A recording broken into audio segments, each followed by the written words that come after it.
Ok, estamos iniciando aqui o nosso podcast dessa semana, Danilo, recebendo o nosso convidado especial, né, Gilcinho.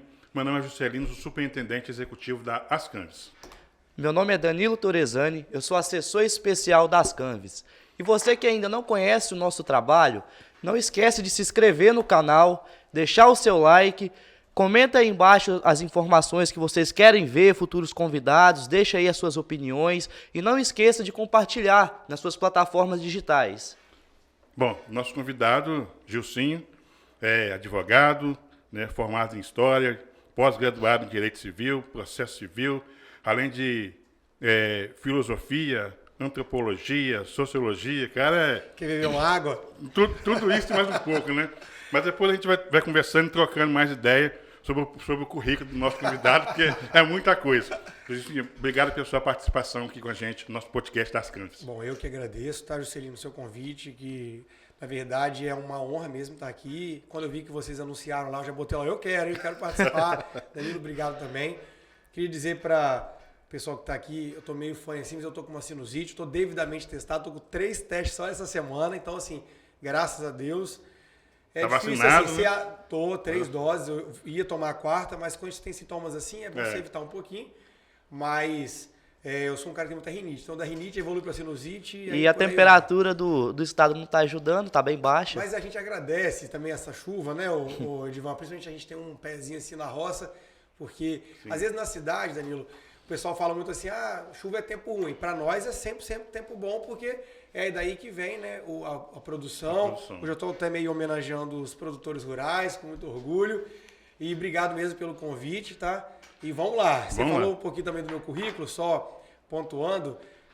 Hoje eu não exerço mais, né, a advocacia. Eu agora atuo na Polícia Civil do Espírito Santo. E aí, por própria questão da própria lei mesmo, a gente não pode mais advogar. Mas a advocacia é uma profissão que eu tenho muito orgulho. Atuei nela por 10 anos. E agora é uma nova fase, um novo passo, né? Um novo caminho. Mas vamos lá, que tem muita coisa pra gente falar aqui hoje, né? Temos muito bate-papo aqui hoje no nosso podcast dessa semana. E vamos iniciar então, Gilcinho, voltando lá no passado um pouquinho, não tão distante assim, da questão da sua vida política, né? Você nasceu em Vitória, Isso. Morava em Vitória, e como se deu a sua eleição num município lá do interior, que é Laranja da Terra? Então, eu venho de uma família de políticos que ela tem raízes em algumas cidades no Espírito Santo. Se você puxar bem lá atrás, o meu bisavô, Plínio Scopelli Gomes, foi vereador em Afonso Cláudio e hoje ele dá o nome de 2 pontes. Tanto a ponte que é conhecida como Ponte do Estudante em Afonso Cláudio, que é uma ponte de ferro ali, quanto a ponte que liga a cidade de Laranja da Terra, de fato, sobre o Rio Guandu. Naquela época, a Laranja da Terra era distrito de Afonso Cláudio. Ainda pertencia a Afonso Cláudio, tal como Brejetuba. Sim. Mas essa ponte de Laranja da Terra, meu pai já era deputado, aí ele, enquanto deputado, por ter nascido em Laranja da Terra, naquela região ali de Laranja da Terra, que ainda pertencia a Afonso Cláudio, que é nessa região de Sobreiro, onde a gente tem a nossa residência, meu pai, ele foi um deputado que atuava muito em favor daquela região lá. Afonso Cláudio, Laranja da Terra, basicamente, sim. A Serra, né, tinha um reduto muito grande, mas especificamente nessa região do interior, ele levou essa ponte, assim como também o asfalto que liga a Laranja da Terra até Afonso Cláudio em Lagoa, porque qual foi o marco que o governo Camata fez? Ele ligou todas as cidades à capital. As únicas cidades que não foram ligadas foram as cidades que foram surgindo depois. Uma delas era Laranja da Terra, diferentemente de Venda Nova, que está ali cortada pela BR, Laranja da Terra é um pouco mais para dentro. E aí meu pai, enquanto deputado, na época do governador Paulo Artung, articulou aquilo e levou aquela ponte, aquele asfalto para lá, assim como também o ensino médio de algumas escolas lá, sim. Como Joatuba, que é um distrito, e Sobreiro, que é onde ele estudou. Né? E aí Luiz Jofruac já existia, que é uma escola antiga, até que tem grandes resultados, de vez em quando aparece aí em primeiro lugar, ou então prêmios até nacionais, assim, uma coisa muito interessante. O valor da escola pública, que muitas vezes a gente vê muitas críticas, né? Sim. Resultados que às vezes não são tão positivos, você pega uma cidade como Laranja da Terra, o resultado é muito bacana pelo esforço. Acho que é família, escola, comunidade. Aí voltando sobre a questão da família, meu pai, depois do meu bisavô, que ele era vereador em Afonso Cláudio, Meu pai se tornou deputado estadual por 4 mandatos consecutivos. Ele tinha um reduto entre a Serra e basicamente essa região oceânica. Mas o meu pai, ele tinha uma votação em muitos municípios, tinha um braço muito comprido. E hoje, basicamente, os deputados não atuam muito assim, eles tentam se regionalizar um pouco mais, porque o voto hoje, né, Juscelino, está um pouco mais regionalizado e um pouco mais segmentado. A pessoa vai naquela bandeira e bate naquela tecla, ele complementa em outros locais. Meu pai saía muitas vezes com 15 mil votos da Serra e os outros 10 mil votos vinham de, por exemplo, 3 mil votos em Domingos Martins, 3 mil votos em Afonso Cláudio, 1.000 e poucos votos em Laranja da Terra, 1.000 e pouco em Mucurici, que era uma coisa assim até impressionante, porque é muito distante, né? Extremo, né? Um extremo ao outro. Exatamente, muito distante ali. Mas meu pai era um deputado que dava muita atenção. Assim, a gente tem até hoje, por exemplo, quando eu fui candidato a deputado estadual, eu herdei um pouco desse capital, que vinha pessoas que, vai lá em Rio Baranal, pessoa, Vila Pavão, me ajudou de uma família que já ajudava meu pai a muitos mandatos. Depois eu tive 3 familiares vereadores na Serra. O primeiro foi meu tio Jonas, que já faleceu. Depois o meu tio Gildo, também que faleceu. E a minha mãe, que graças a Deus está viva, né? E aí depois veio eu em Laranja da Terra. Então, qual é a minha ligação? Minha mãe serrana e meu pai laranjense. E vocês têm propriedade, né, em Laranja da Terra. Meu pai nasceu em Sobreiro, com metade dos irmãos dele também. Meu avô inclusive, meu avô Ilso foi o primeiro empresário de ônibus aí, para vocês saberem. Hoje, o que vocês conhecem por Mutum Preto, a aviação Mutum Preto, ela chamava-se Viação Guanduense, que foi meu avô que criou, que ela fazia o trecho de Afonso Cláudio, Baixo Guandu e Laranja da Terra. Sim. É muito interessante você ver aquela época, assim, e você conhece Laranja da Terra, você conhece o Valdir Teste, que é da farmácia Teste, uma família bem antiga lá, bem tradicional. Ele era passageiro desse ônibus do meu avô, ele conta que ele ia pendurado, de cabeça para baixo, brincando lá, coisa de criança, coisa né? de Fazer essas coisas assim. E aí eu tenho esse vínculo em Laranja da Terra e na Serra. E você foi vereador de 2017 a 2020. Isso. Né? Posteriormente a isso, em 2019 a 2020, você foi eleito presidente da Câmara. Na época... Não, fui 17 e 18, presidente da Câmara. 17 e 18, Isso. presidente da Câmara. Você foi considerado vereador, o presidente mais jovem do município. Como foi para você exercer aquele mandato, naquele momento, sendo um vereador tão jovem? Então, o sistema não é feito para os jovens alcançarem um poder. Né? Isso é uma questão lógica, até porque o poder ele é muito fechado, ele é entre si, e o jovem é visto com desconfiança, assim como qualquer outra... Quando eu falo minoria, não é minoria em quantidade, é minoria em espaço de poder. Quando a mulher, muitas vezes, ela alcança um poder, ela também é vista com certa desconfiança. Sim. Quando um gay, um homossexual atinge o poder. Às vezes, quando uma pessoa da roça, uma pessoa que tem um pouco menos de estudo, ou seja, um negro, uma pessoa com deficiência, qualquer minoria, quando ela alcança um poder que não era dela inicialmente, ela é vista com desconfiança. Então, o caminho é um pouco mais penoso, um caminho um pouco mais longo. Lá em Laranja da Terra, eu inovei em todas as formas, porque... eu fui o primeiro presidente da Câmara eleito na oposição, e no interior é muito difícil isso acontecer. Se na própria cidade grande já é difícil, porque a gente sabe que a máquina é muito poderosa. No interior é mais difícil ainda. No interior é mais difícil ainda, mas aí eu fui o presidente. Por ser jovem, também tinha aquele um pouco de desconfiança, mas eu sei que eu tinha um pouco de credibilidade, até pela minha profissão. Eu era o primeiro presidente que tinha um nível superior, não que eu seja melhor que os demais que não tinham, mas... quebrava um pouco aquela ideia. O fato de você já ter um conhecimento jurídico te ajudou. Ajudava até aquela posição de gestão. A Câmara vivia um caos administrativo muito grande, porque alguns salários de servidores eles estavam em crescimento galopante. Por exemplo, um procurador saía acho que de 1.000 e poucos reais, já estava beirando 12.000 e poucos reais numa cidade como Laranja da Terra. É muito difícil de se pagar, principalmente a Câmara, né? E aí os vereadores estavam devolvendo R$500 por mês dos seus próprios salários para que o índice de pessoal, que segundo a Constituição não se pode gastar mais do que 70% do orçamento da Câmara com pessoal, senão é crime de responsabilidade do presidente. Então é meio que os colegas se viram um pouco encurralados e falaram, não, a gente precisa de um cara que vem um kamikaze aqui. Coragem para fazer. Tem que vir um kamikaze aqui para enfrentar. Porque quando você tem vínculos, às vezes, assim, a gente sabe que quando a gente se conhece com mais profundidade, O prefeito, o vereador, o próprio administrador de qualquer coisa, ele evita tomar atitudes mais bruscas, mais duras, porque não quer desagradar uma família, não quer desagradar uma pessoa, até porque tem receio de alguma retaliação ou alguma consequência.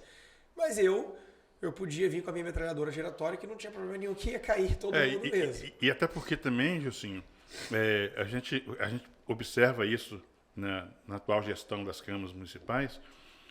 Quando você vai para a presidência, né, que você vai ser o gestor da casa, e você não tem aquela formação que te permite ter aquele conhecimento, ou uma experiência, aquela experiência, né? Você acaba sendo obrigado a ter um 10º vereador, né, que é o procurador da casa. Aí tudo você depende do procurador, às vezes o procurador não quer tomar frente, aí fica cria aquela situação meio caça justa, né? O procurador, ele tem que ser independente do presidente, o presidente independente dele, mas eles têm que ser parceiros. Sim. Se o presidente... Eu não estou falando que os procuradores são antiéticos, mas estou dizendo assim, numa circunstância excepcional, o presidente não pode ficar nunca na mão de nenhum assessor dele.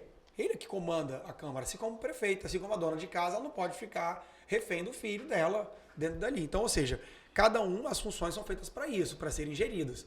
Então, a gente conseguiu resolver isso já na primeira semana lá da Câmara.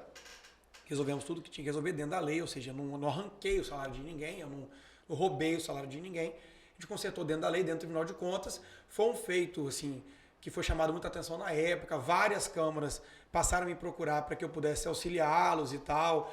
Eu me lembro de uma câmara, eu não vou citar aqui para poder não expor, mas uma câmara que os vereadores estavam ganhando em torno de 500 a 700 reais por mês. Isso é uma coisa, assim, bem absurda. Absurdo. E o jardineiro da Câmara, que nem é um cargo que se costuma ter, tinha um jardineiro efetivo, ele ganhava quase 4 mil. Hoje não tinha nem jardim, né? Exatamente, provavelmente devia ter só aquela sacadinha assim na janela. Isso, enfim, são coisas que muitas vezes acontecem. É o seguinte, às vezes o presidente é uma pessoa muito simples, os vereadores também são simples, e aí tem algumas pessoas um pouco gananciosas que vão se cercando ali, então elas acabam enfiando armadilhas que elas acabam causando consequências no futuro, né? E os tribunais, eles não punem geralmente a pessoa que recebeu aquele dinheiro, que muitas vezes é ilegal. Que considera-se que é uma boa-fé. Muitas vezes ele responde, quem paga é o que pagou, o presidente, o prefeito, o diretor de alguma coisa. Então, a minha intenção ali nunca foi punir ninguém, a minha intenção foi solucionar. E aí, com essas economias, foi feita a economia recorde lá na Laranjas da Terra. A gente fez a primeira biblioteca na cidade que não tinha biblioteca. Eu acho que sem biblioteca é uma coisa até simbólica, né? Porque os livros, o conhecimento libertam. E a gente informatizou a Câmara toda, passou muito dinheiro para a prefeitura, muito dinheiro mesmo. Muitas vezes fica aquele jogo, e eu sempre fui oposição ao prefeito. Sim. Então sempre fica aquele jogo assim, não vou passar o dinheiro. Não, eu nunca me preocupei com isso, porque eu soube que, por mais que o prefeito muitas vezes não quisesse fazer nada daquilo que eu propusesse, aquilo era um dinheiro público, não era meu nem dele. E a gente tentou sempre jogar para a saúde, que é uma coisa que sempre tem necessidade. Se você botar, Justino, R$1 bilhão na saúde, em qualquer cidade que seja, sempre vai faltar alguma coisa, porque é uma coisa que demanda o tempo todo, né? E não é barato. Saúde gasta muito. Muito. E as coisas estão muito caras também, né? Num contexto geral. Geralmente as demandas, as maiores demandas do interior, né? Até a gente percebe isso nas campanhas eleitorais, né? Você vai no interior, o pessoal quer ter uma estrada boa para poder fazer a produção, escoar a produção e a saúde de qualidade, né? E alguns ainda cobram a educação. Então, no interior, as demandas da população é muito pequena, às vezes pode até parecer clichê, demagogia, mas é a realidade Esse é um choque que eu senti no primeiro momento, porque eu me lembro que eu cheguei muito cheio de ideias, cheio de sonhos, e até quero tocar num ponto aqui, assim que eu terminar minha fala aqui, e aí chegava a sessão, eu queria falar algumas coisas que eu entendia que eram macro, assim, coisas... E aí eu observava meus colegas falando bem assim, pô, prefeito, eu quero te agradecer, ou então quero te cobrar um patrulhamento na estrada tal, um cascalhamento na estrada tal. Eu até pensava assim no primeiro momento, eu quero ser bem franco assim mesmo. Pensava assim, pô, tipo, tô aqui com o maior gás para trazer várias coisas e o sujeito falando só disso. Aí depois você amadurece que, pensa bem, o cara que passou a madrugada carregando um caminhão pesado, depois de trabalhar o dia inteiro, com as costas doendo, e na hora que ele sai de casa do barracão com aquele caminhão dele, o caminhão atola, o caminhão quebra. Aquela é a realidade dele. Então você não pode medir a realidade das pessoas com a sua régua, com o seu cubículo, com o seu da sacada do seu apartamento. Então você tem que olhar as pessoas com o pé no chão, com a realidade que elas vivem, com os dramas que elas vivem, com os vícios que elas têm e com as dificuldades que elas têm. E aí, além que você falou sobre a questão de estrada de saúde, que é uma verdade, mas hoje também tem uma outra coisa que não é luxo, que é a telefonia. Sim. E o interior precisa muito disso, porque não é só para a pessoa conversar fiado, né, bater um papinho com a namorada, não é só isso. Hoje você faz negócio, hoje você pede socorro pelo telefone, né? Na verdade, o acesso à comunicação, né? Até há pouco tempo atrás, o pessoal, Guandu, por exemplo, quem estava lá no alto noturno vivia isolado, né? Tinha um posto telefônico, quando chovia. E hoje não é mais aceitável a pessoa não ter um acesso de qualidade à internet, um acesso à comunicação. Então, hoje não tem como trabalhar mais dessa forma. Sim.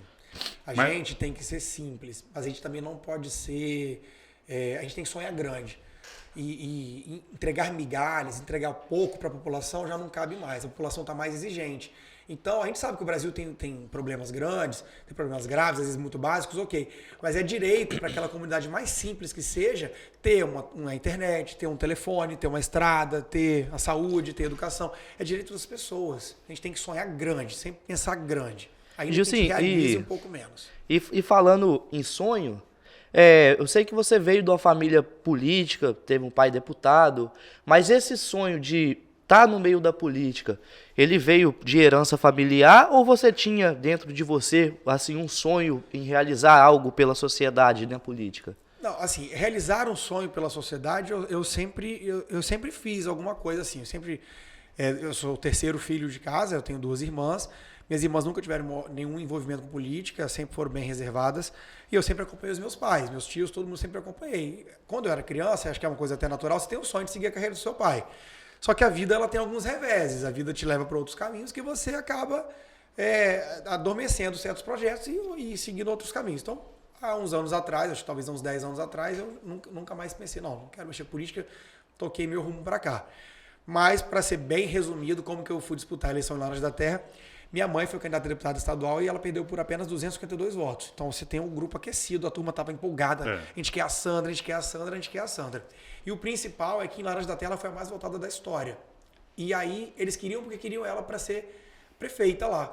Só que ser prefeito não basta só de um desejo só da população ou seu. Tem uma circunstância, que é partido, grupos políticos. O palácio também influencia muita coisa, a Assembleia influencia.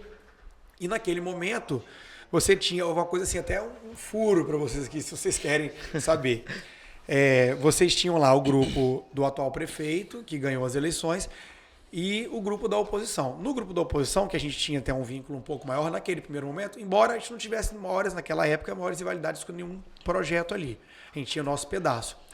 E naquele momento, o ex-prefeito ele tinha um vínculo com uma determinada autoridade do Estado, a nível estadual, que era do partido dele. E é natural que eles queriam um espaço na chapa majoritária. Até aí, ok.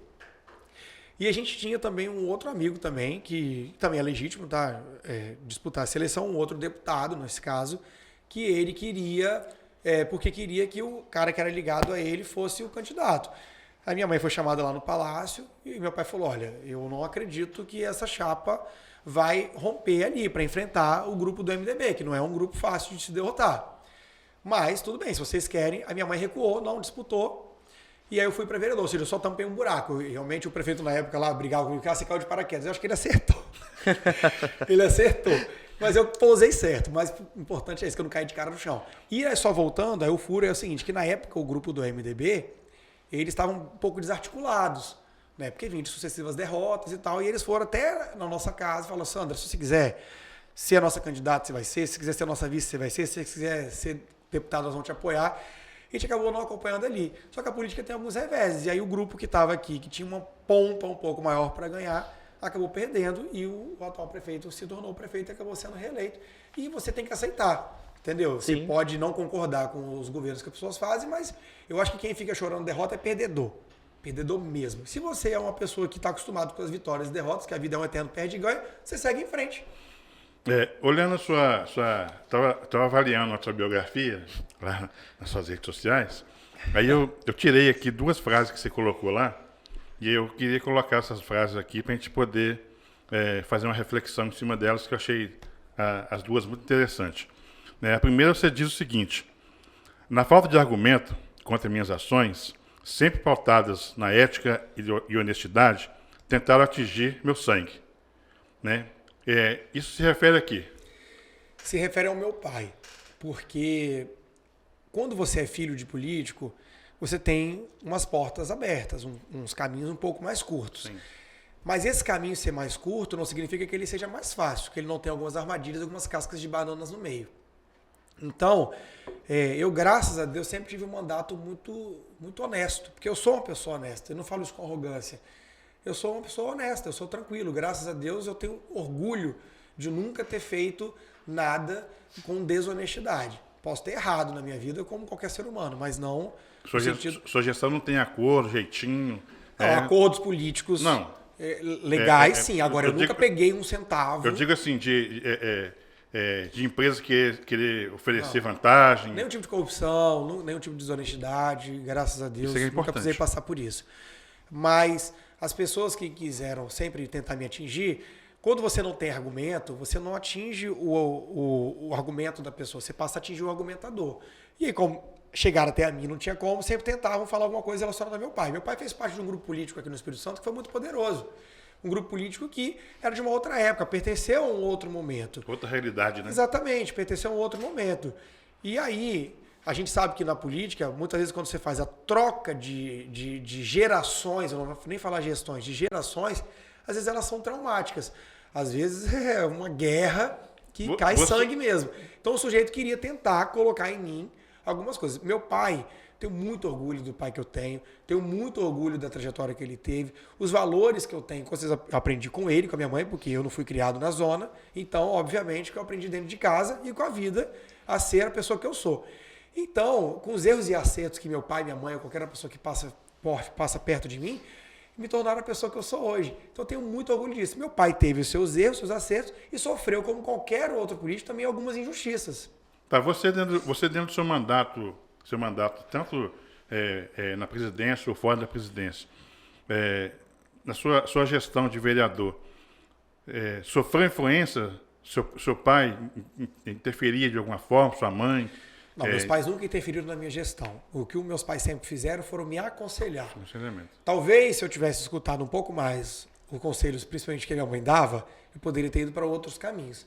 Mas meu pai ele é muito safo assim, na questão política. Minha mãe é um pouco mais jeitosa, eu acho. Ela é mais assim conciliadora. E só que ali em Laranjas da Terra, o que aconteceu ali? A gente tinha uma corda muito tensa puxada ali. Era um cabo de guerra muito tenso, que é aquele que quem dormir, né, se dormir morre. É um olho aberto ou fechado, né? É os dois abertos, eu acho. E enquanto você tinha situação e oposição, estava tudo bem. Só que depois que se teve o rompimento da oposição, aí realmente fica difícil você... porque, como eu falei, aí depois eu fiz uma disputa de prefeito. Eu enfrentei o prefeito e o ex-prefeito da cidade. Então eu não posso também ser presunçoso ao ponto de achar que seria fácil derrotá-los. Uma candidatura de última hora, uma candidatura que eu estava enfrentando um prefeito que já estava articulado há 4 anos, com a máquina na mão, numa cidade que a população basicamente inteira depende, direto ou indiretamente, da prefeitura, e um ex-prefeito que tem uma trajetória brilhante na cidade, né? De 2 vezes prefeito, 3 vezes presidente da Câmara. Você não pode desprezar a trajetória dos outros. Você entrou no jogo, no duelo de titãs, né? Pedreira. Exatamente, mas eu sei que no final das contas todo mundo perdeu. Sim. Entendeu? Eu sabia até onde eu poderia ir, eu sei que muitas vezes um voto útil ajuda. Agora, se a oposição tivesse unida, obviamente o resultado poderia ter sido outro. Em parte também, Juscelino, não sei se você tem um roteiro aí, depois a gente pode voltar nesse ponto. O Juscelino acompanhou bem, se eu estiver dando um passo além do que eu deveria, você pode ficar à vontade. Tá? A gente está falando aqui sobre fatos, não é nada de desrespeitar ninguém. O Juscelino sabe, por exemplo, no período da pandemia, eu fiz uma live com a vice-governadora, que você fez as questões regionais, de certa forma, aquilo caiu um pouco como uma bomba ali, não no grupo do governo, claramente, mas dentro da cidade, os grupos que eram ligados ao governador, uma bobagem, uma grande bobagem, porque ali a gente não estava fazendo nenhuma promoção. Uma coisa institucional, né? Exatamente, não estava fazendo nenhuma promoção eleitoral. Se tem alguém que de fato acabou ganhando mídia ali, foi a própria vice-governadora, naturalmente, enquanto vice-governadora passando as atuações e as ações que o governo estava fazendo no ápice da pandemia. Sim. Eu não ganhei mídia nenhuma ali. O que eu ganhei ali foi o respeito da governadora de ter a oportunidade de, enquanto vereador, entrevistá-la e fazer uma live com ela. Fazer os questionamentos que tinha que ser feito naquele momento, né? Exatamente. Mas a outra frase que eu colhi lá das suas redes sociais foi assim: minha carreira política e foi curta. Não ocupei muitos espaços, embora os que alcancei me dão muito orgulho.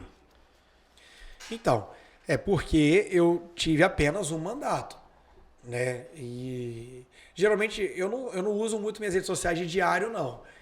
Geralmente elas têm algum contexto por detrás, alguma situação que aconteceu, que aí eu acabei tendo que me posicionar. Mas porque eu só ocupei um mandato. Eu tive um mandato de vereador numa cidade pequena, que eu me orgulho muito. Então, talvez para algumas pessoas, eu sou vereador de Laranjas da Terra. Se para alguns não é muita coisa, para mim é muita coisa mesmo, porque foi a cidade que me deu visibilidade, que me deu essa honra. Eu vejo lá, eu estava observando lá uns vídeos que tá lá na sua rede social. Tem um vídeo seu acho que na Ponte de Ferro. Um vídeo na Ponte de Ferro. Você falando da cidade. E a gente percebe no seu tom de voz que você fala da cidade, que você fala realmente com muito orgulho. Eu acho que é gratidão a palavra principal, porque o voto, Juscelino, é uma honra que a pessoa te dá. Porque vamos fazer aqui. Primeiro que tem 1000 candidatos. O sujeito pode votar em qualquer um. Sim. O sujeito pode votar em branco, nulo, pode errar, pode não ir. Que a multa é R$3. Quantas vezes a gente escuta assim, nem vou lá votar não, é R$3 a multa. Né? Compensa mais. Então, quando o sujeito votar em você, ele está te dando uma honra muito grande. E aí eu tive um mandato que eu reconheço. Eu não tinha maiores vínculos profundos com a cidade apostou em mim. Eu tenho certeza que eu honrei o que eu fiz ali. Certeza que se eu viesse para vereador, não estou falando isso com arrogância, não. Se eu viesse para vereador, com certeza teria um mandato, né, mais fácil, renovado e tal. Mas era uma outra circunstância. A gente precisava também da nossa existência ali, num processo. Então eu tenho muita gratidão. Aquela obra mesmo ali, ela leva o nome de um ex-vereador que faleceu, o vereador Elcio Dorim. Ela foi feita na gestão do prefeito Josafá, e nem por isso eu vou deixar de me orgulhar. Foi uma obra muito bonita, uma obra muito legal que está feita ali. Talvez um político nem tira foto, ele não quer nem passar perto, porque não quer dar mídia para o outro. Mas não é isso. Então, assim, é muita gratidão pela cidade, tem muito orgulho pela cidade. Inclusive, estou indo para lá agora, saindo daqui dessa reunião, dessa entrevista, eu vou para lá. E a gente estava até conversando, vindo de Guandu, conversando com o Danilo no carro, ele estava falando justamente essa questão aí, né? Porque às vezes o que trava os municípios eu sou prefeito, estou saindo, o Jussim ganhou, está assumindo, aí o Jussim vai lá, estou fazendo uma obra, não, deixa a obra aí, porque eu não vou fazer mais não. Ele começou, quando ele voltar, já está imaginando quando ela vai voltar no futuro para consertar. E o maior perdedor é o cidadão. É a população. É um descaso também com dinheiro público, né? E aí, voltando especificamente da frase, é porque eu só tive um mandato, mas foi um mandato muito intenso. Eu fui presidente da Câmara, depois fui presidente da Comissão de Finanças. Nós metemos 2-0 na presidência da Câmara, que depois nós ganhamos com o vereador Kiko lá, também na oposição, tá? Foi um mandato que teve CPI, teve ida a Brasília, que a gente conseguiu recursos recordes, 1,5 milhão, que nenhum vereador na Terra nunca conseguiu trazer um valor tão grande como esse.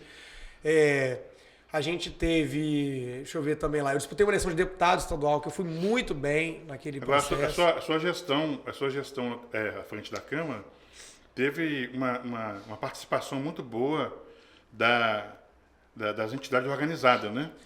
Eu fiz um trabalho muito institucional. Você é muito ligado nessa questão do meio ambiente, por exemplo, né? Sim. Do meio ambiente. A gente acompanhou nas suas lives durante a campanha eleitoral de prefeito, né? Antes de entrar na campanha, na pré-campanha, previamente dizendo, a gente acompanhou muito, você defendia muito aquela questão do empreendedorismo do campo, né? Sim. Aquela questão da família agrícola, né? Por que isso? Porque eu sou filho de um homem que teve que sair do campo e ir para a cidade porque não teve oportunidade no campo. Sim. E hoje essa realidade não mudou.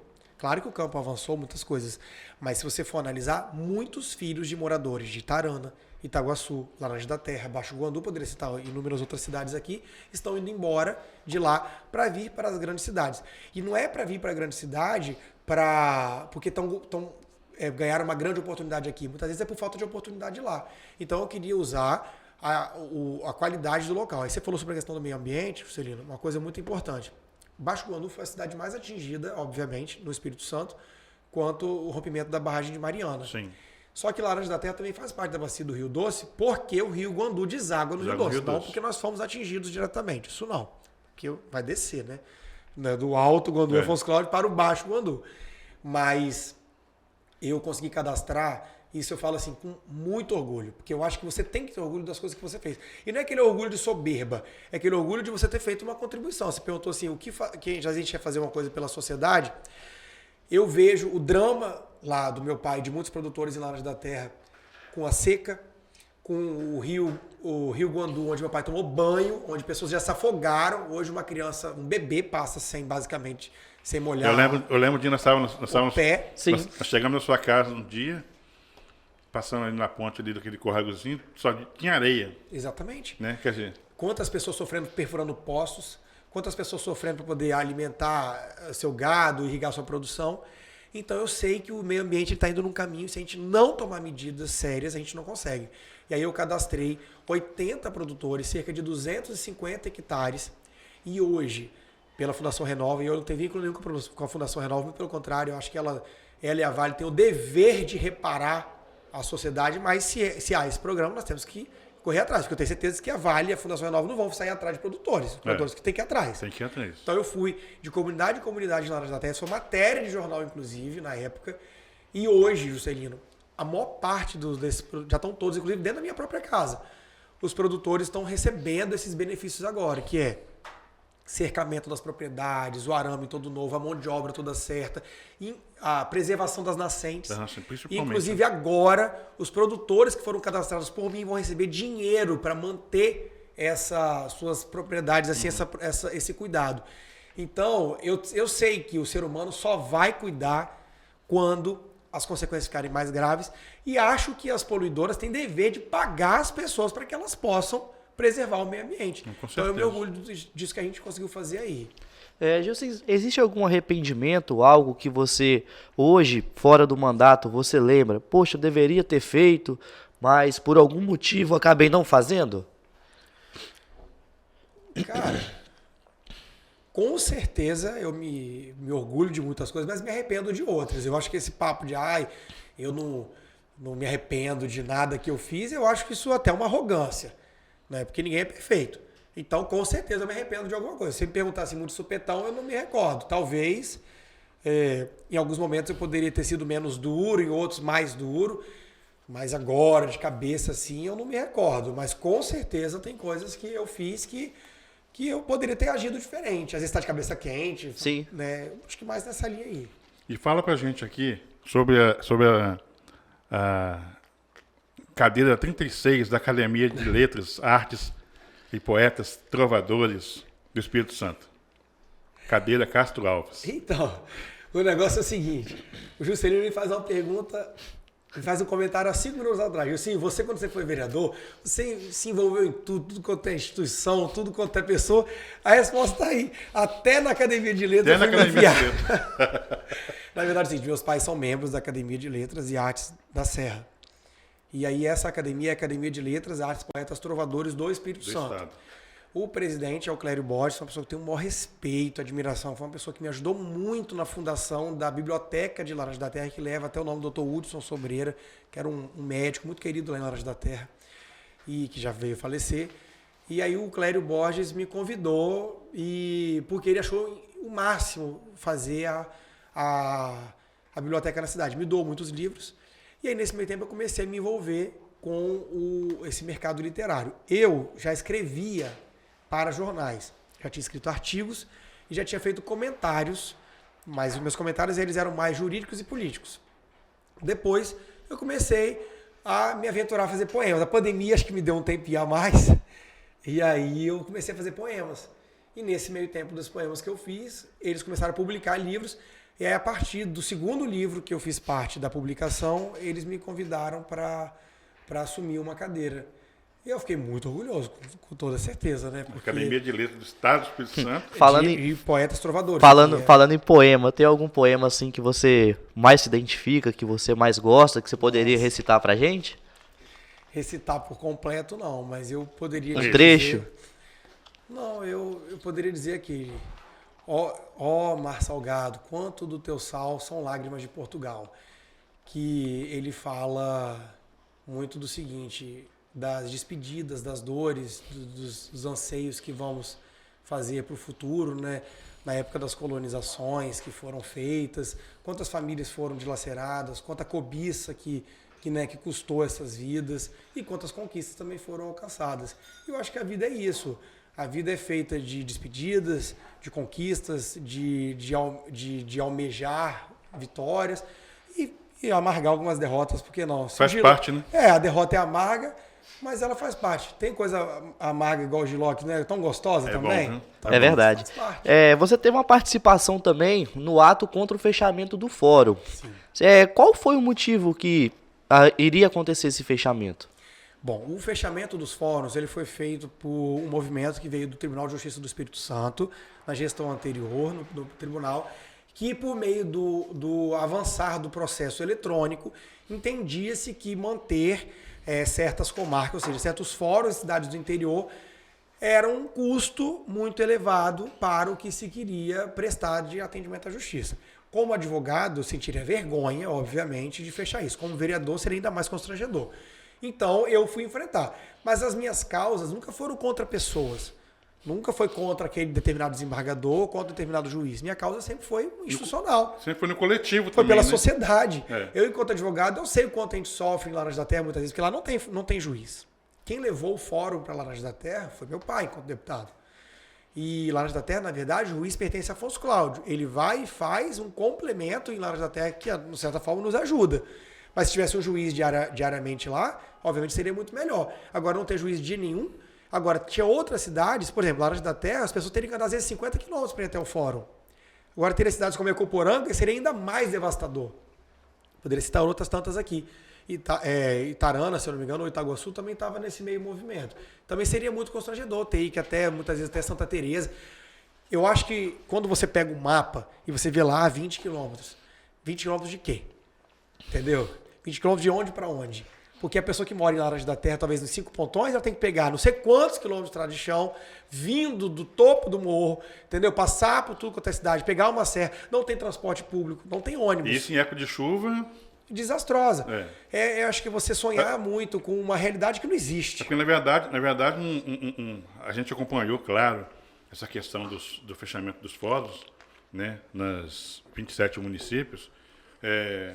O grande prejudicado era justamente a população mais necessitada. Mais pobre, né? vamos ser francos, mais pobre, que precisa. Como é que uma pessoa pega num município que praticamente não tem um ônibus no cotidiano, né, de um município para o outro, aí ela tem uma audiência marcada lá no horário que não tem o ônibus para ela ir, entendeu? Sim. Então sempre quem tem um poder aquisitivo menor é que é sempre o mais prejudicado. E eu não sou ingênuo nem tolo a não entender que a tecnologia é uma coisa irreversível. Várias profissões que existiam no passado não existem mais no futuro. Sim. No presente, é natural. É óbvio que o processo eletrônico é uma realidade.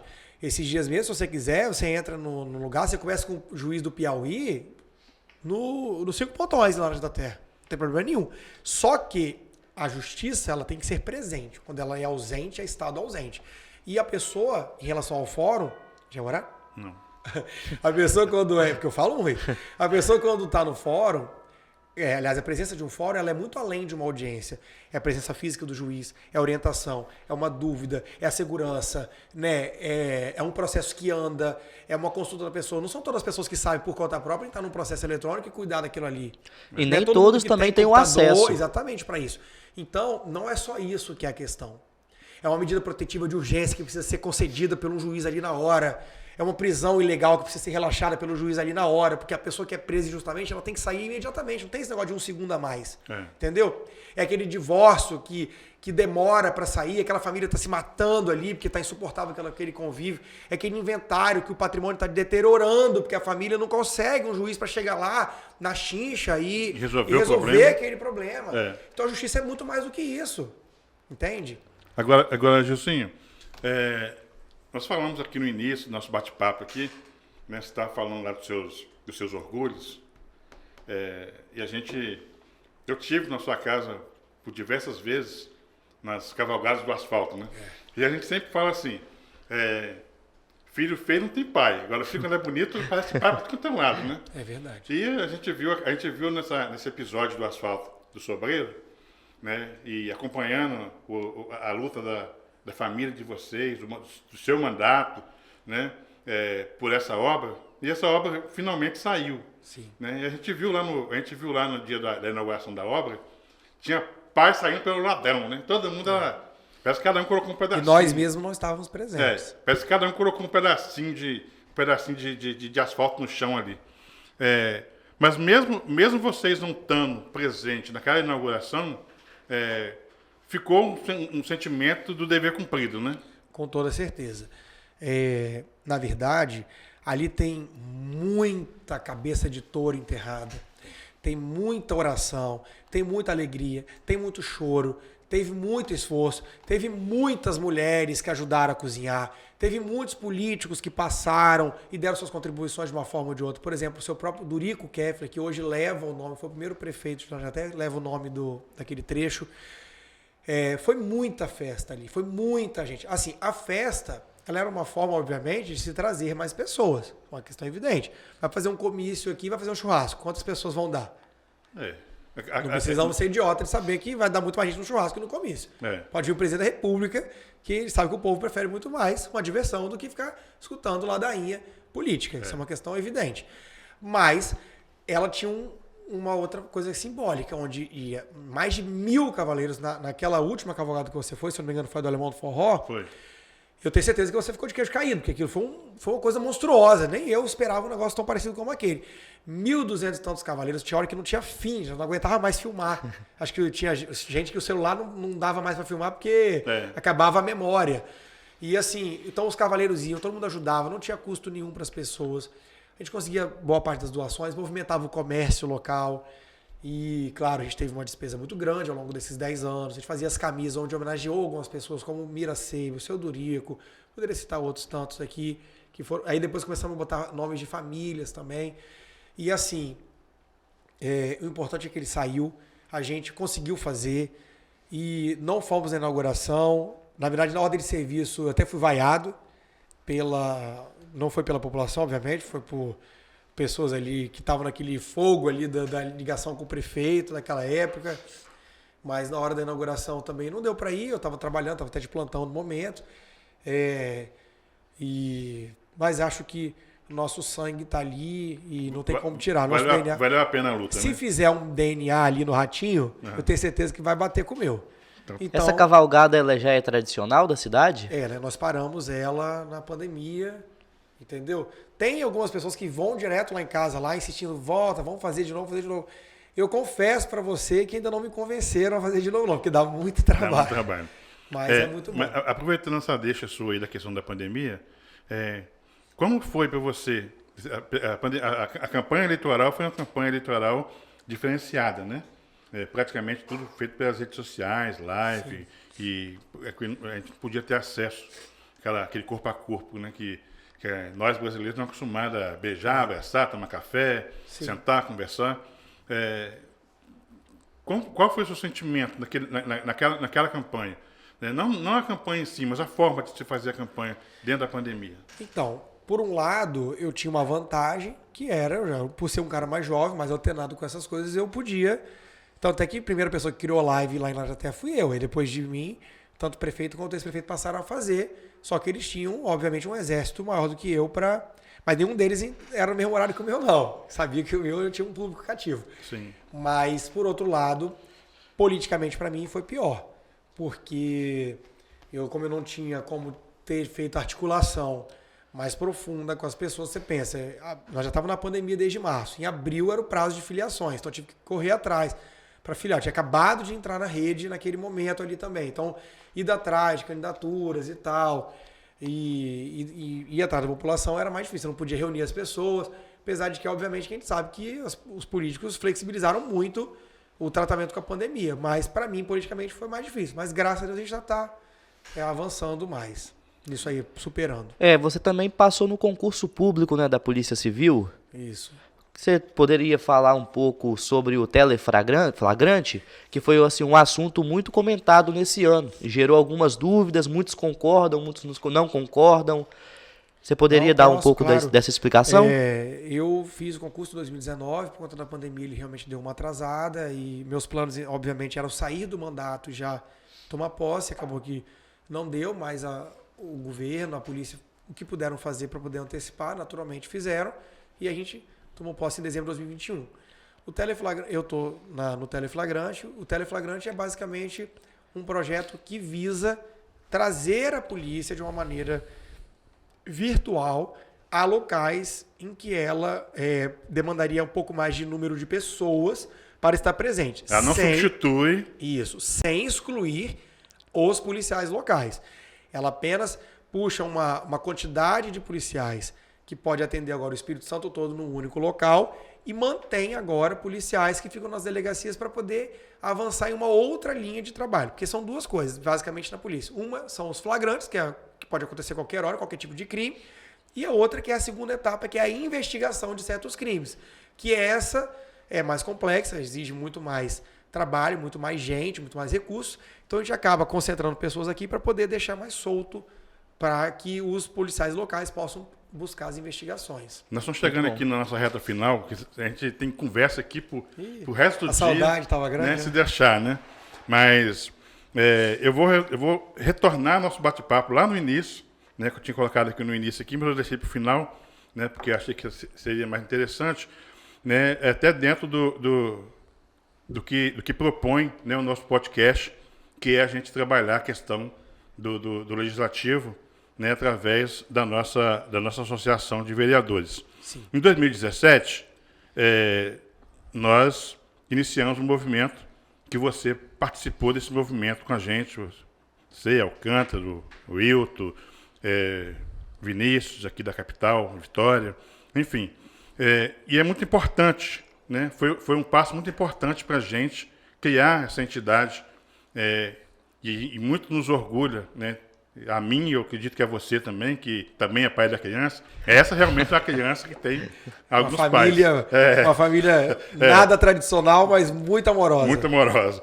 Então, assim, e você foi o primeiro presidente de Câmara, a primeira Câmara a filiar a associação. E a gente está criando associação em Minas Gerais, e teve um presidente que acho que ele estudou muito sobre as câmeras, antes de eu fazer a reunião lá em Minas. Ele falou assim, mas por que lá no Espírito Santo, o primeiro município a filiar nas câmeras foi um município pequenininho, lá do interior? Porque tinha um presidente pauleira. Aí eu falei assim, não, aí eu fui colocar para eles o motivo, né? Bala de prata. Mas assim, fala pra gente, manda um recado para os nossos presidentes, nossos vereadores que não fazem parte da associação, e fala pra gente a importância dessa unificação de força do Legislativo Municipal dentro da associação. Então, para começar... Parece, não te interrompendo, mas já interrompendo, parece que houve, antes de nós iniciarmos esse processo das CANVES, houve uma tentativa de criar uma coordenação dentro da AMUNES, alguma coisa desse sentido. Então, na verdade, o que aconteceu? Assim que eu me tornei vereador, eu sabia que sozinho ou só com poucas pessoas, a gente não teria essa força, porque o governo, a Assembleia, como um todo, ela conversa com instituições, ela não conversa com pessoas. Claro, o governador, o candidato a governador vai atrás de pessoas, eu sei, mas obviamente que a partir do momento que você está no poder, poder dialoga com o poder dialoga com instituições. O governador não vai atender o presidente de uma associação de moradores ou um membro da associação de moradores. Ele vai atender o presidente, talvez, enquanto representante daquela associação, de preferência, trazer o grupo. Aí, eu sabia que tinha a AMUNES. E na época estava acontecendo alguma coisa referente à AMUNES, que eu não me recordo agora, mas eu chamei o Marronzinho, que era o presidente da Câmara de Afonso Cláudio, a gente tinha demandas conjuntas lá, e chamei o presidente da Câmara de Brejetuba, na época, que era o Abneir. Ele era o presidente na época. Fui lá na casa dele, que era uma luta para poder ele atender telefone, WhatsApp, ele não era muito ligado nisso, agora ele vive no Zap. E aí, fui lá e a gente desceu para Vitória, e aí a gente fez um protocolo pedindo um espaço na AMUNES para ser um fórum de vereadores. Abril foi feito um evento lá em Baixo Guandu, 20 de abril de 2017. que era... Você que estava por trás, organizando Qual aquilo. estadual de vereadores. O Juscelino já tava fazendo essa inseminação artificial lá, dessa criança, desse óvulo aí. Mas aí eu fui convidado, ter muitos vereadores do estado todo, e na ocasião, o então candidato a governador do estado, Renato Casagrande, participou. E ali eu vi que era uma grande oportunidade de se fazer um movimento. Aí o Wilton, que era o presidente da Câmara de Baixo Guandu, fez um movimento lá e falou que eles queriam criar a associação de vereadores, porque ele não achava justo os vereadores ficarem soltos ou muitas vezes sendo guiados meramente pelos prefeitos. Foi um movimento interessante que com certeza saltou aos olhos do governador naquele momento, o governador se interessou, eu falei, é agora que é hora de a gente criar uma instituição. Então eu fui dentro daquilo e a gente sabe muito bem que o atual governador, como que ele fez? Ele fez um vínculo com os vereadores, se aproximou dos vereadores ali na época e passou a fazer a sua pré-campanha, que acho que a partir daquele momento todos passaram a copiar, aí direto nas câmaras dialogar com os vereadores, porque ele sabia que o vereador que vai para a rua pedir voto, sabia que o vereador conhece realmente a relação das pessoas. Mas o governador não tinha como atender 800 vereadores. Se você cria uma associação, uma instituição, o governador passaria a atender. Sim. Como de fato passou a se criar uma relação institucional ali, primeiramente com o pré-candidato Renato Casagrande, depois com o governador Renato Casagrande. E aí sabia que ali e é hoje mais ainda com a vice-governadora que tem feito um vínculo maior. Então eu sabia que aquilo era necessário, que era importante aquilo, então a gente passou a correr atrás. E eu sempre fui muito atrevido. Eu não preciso de convite para chegar em lugar nenhum, muito pelo contrário. Eu já chuto a porta. Você é dos meus. E entro. E aí eu sabia que eu, com os meus vereadores ali, eu ia convencê-los, porque eu nunca trabalhei verticalmente com os meus colegas vereadores, mas sim de uma maneira horizontal. Falei, gente, vamos embora, vamos nisso e tal. E aí, naquele momento, o ex-governador, Paulo Hartung, passou a ver o tamanho que estava sendo criado aquele movimento ali, um período pré-eleitoral. Os vereadores passaram a ser chamados no Palácio Anchieta naquela época, que não era uma coisa comum. Era muito difícil. Nós tivemos um almoço com o governador. Exatamente, né? Não era uma coisa comum. O vereador, muito difícil ele ser recebido. E eu sabia que um vereador de Laranja da Terra nunca ia ser recebido com tamanha importância pelo governador do Espírito Santo. Porque a gente sabe que talvez entre receber a Câmara de Vitória, uma demanda de Vitória, uma demanda de Laranja da Terra, a gente sabe que o peso muitas vezes é um pouco maior ali, mas a gente sabe que institucionalmente as coisas passam a ficar mais uniformes. Então eu fui e fiz essa primeira filiação. Na época tinha ainda uma insegurança referente a como seria feita a filiação, mas a gente se articulou muito com o Tribunal de Contas ali, se informou. Eu também não sou nenhum analfabeto, sabia do que eu estava fazendo, sabia que era o caminho certo. Troquei muita ideia com o Juscelino, falei, Juscelino, vamos por essa linha aqui, tal. Aí fiz a filiação, onde aconteceu em Nova Venécia, né, que foi fato, a gente fez a lei, mas a filiação, assim, o ato simbólico aconteceu em Nova Venécia, na presença do então senador Ricardo Ferraço, o chefe da Casa Civil, que era na época o Paulo Roberto, estavam lá presentes. E aí foi uma festa, foi muito legal, foi muito bom. Outros vereadores passaram a se associar, outras câmaras passaram a se associar. E aí, desde então, essa parceria foi fluindo. E aí, os vereadores nunca tiveram tanta presença no Palácio Anchieta quanto após a presença das câmaras. Isso mesmo que está acontecendo aqui hoje, essa visibilidade, que ela com certeza só é possível porque tem câmaras associadas que passam o recurso que é feito de uma maneira muito correta, a condução, que investe na qualificação do vereador. A gente estava um pouco cansado de se falar que vereador era meio inútil, que vereador não sabe fazer nada, que vereador só carrega o povo para médico. A gente ouvia muito isso, uma desqualificação do vereador como se o vereador fosse algo muito inútil, e não é. Porque tudo de ruim na política, quem atingir primeiro é o vereador. É o que ganha dinheiro fácil. Mas está junto com a população. Então a população teria que entender a importância do vereador. Então você que é vereador de qualquer cidade, seja Vitória, seja da menor cidade, por exemplo, Dores do Rio Preto, por exemplo, talvez até mais o de Dores de Rio Preto, talvez do que de Vitória, posso ser franco com isso. A presença das CANVs, ela é fundamental para que o vereador, para que a sua Câmara tenha uma voz mais horizontalizada, para que você exista na política. Porque se você meramente só exerce seu mandato, que já é grande coisa, obviamente, mas a níveis de outras esferas de governo, você acaba ficando um pouco isolado, você acaba ficando um pouco sem protagonismo. Vamos lembrar que o ex-secretário de Planejamento e de Coordenação de Governo foi presidente da Amunis, que é o Justo Daniel. Sim. Ele não está lá só pela excelente gestão que ele teve em Viana. Ele está lá por quê? Porque ele Desde a representou, instituição, né? exatamente, uma grande instituição, que é a Associação de Prefeitos, que é por ela que vem demandas que são realizadas nos municípios. E quem tomara que as Ascanves possa também conquistar, Juscelino, seja no atual governador, caso ele seja reeleito, ou num próximo governador, porque vão ter sucessivos candidatos, Sim. e no futuro, que os vereadores tenham também o mesmo protagonismo que os prefeitos, que saia de lá o nome político, naturalmente, mas com a qualificação necessária para que possa contribuir também com o governo do Estado, levando as demandas e podendo articular recursos, obras, desenvolvimento para os nossos municípios, porque o vereador conhece com toda certeza o suor e o sofrimento do povo. Com certeza. Nosso live, pede. Pessoal, vamos deixar aqui mais uma vez reforçado o pedido para que vocês não esqueçam de se inscrever no canal. É muito importante para a gente que vocês se inscrevam, que vocês deixem o seu like e compartilhem nas redes sociais, porque fazendo isso você vai estar ajudando a gente a divulgar o nosso trabalho e também a levar mais conhecimento e informações para todos os nossos municípios do território capixaba. Então nós estamos encerrando aqui o nosso podcast dessa semana, recebendo a simpatia do nosso querido Gilcinho Gomes, né, que veio aqui nos abrilhantar com esse bate-papo maravilhoso. Gilcinho, a gente quer deixar o nosso agradecimento. Tenho certeza que esse bate-papo nosso vai inspirar muita gente, né, que vai acompanhar nossas gravações aí pelas redes sociais. E a gente espera ter você aqui outras vezes, né, para a gente trocar conversa. Se a gente for estender a conversa aqui, não vai ficar aqui o dia todo e vai faltar... Haja assunto. Haja assunto. Edivaldo já tá coçando para sentar aqui nessa cadeira. Vai, Danilo. Muitas vezes também o eleitor fica se perguntando o que o vereador faz, o que o Gilcinho fez na gestão dele lá na Câmara. Então aqui a gente está tendo um canal de transmissão onde ele vai dar essa visibilidade, onde ele vai contar a sua história, vai falar sobre o seu mandato, sobre seus projetos, porque muitas vezes essa informação não chega até o seu eleitor. Então isso é muito importante, esse projeto que a gente está fazendo aqui do podcast. Então tá, obrigado, certeza. Gilcinho. Obrigado. Suas considerações. Jogar lama, Danilo, na imagem, na trajetória das pessoas é muito fácil. Difícil é limpar, é difícil construir uma trajetória. Sim. Então esse espaço que vocês dão aqui permite que os vereadores possam mostrar o que eles fizeram. Desde às vezes um projeto, uma ação mais simples, a uma coisa mais complexa, mais grandiosa. Né? Muitas vezes realmente a pessoa fala, fulano não fez nada. Então tem vereador que pode ficar dias aqui mostrando várias coisas. Mas em tom de encerramento, você falou sobre a questão do orgulho.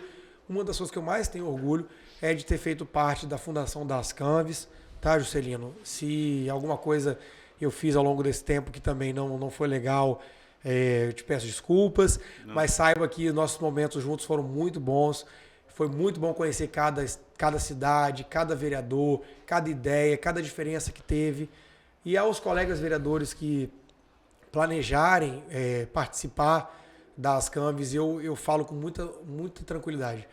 Eu que hoje não estou exercendo nenhum mandato, não estou exercendo nenhum cargo político, exerço um cargo público, mas não político, enxergo de fora a importância que as Ascanves têm, acho que as Ascanves cada dia mais é mais importante. No processo eleitoral ela vai ser muito importante, os vereadores vão entender realmente o peso que eles têm. No processo governamental, ainda mais importante, porque uma coisa é eleição, outra coisa é gestão. Sim. São coisas diferentes, mas uma instituição permanente ela fica. E é isso, tenho muito orgulho do que a gente fez, do que a gente construiu, do que a gente fez enquanto vereador.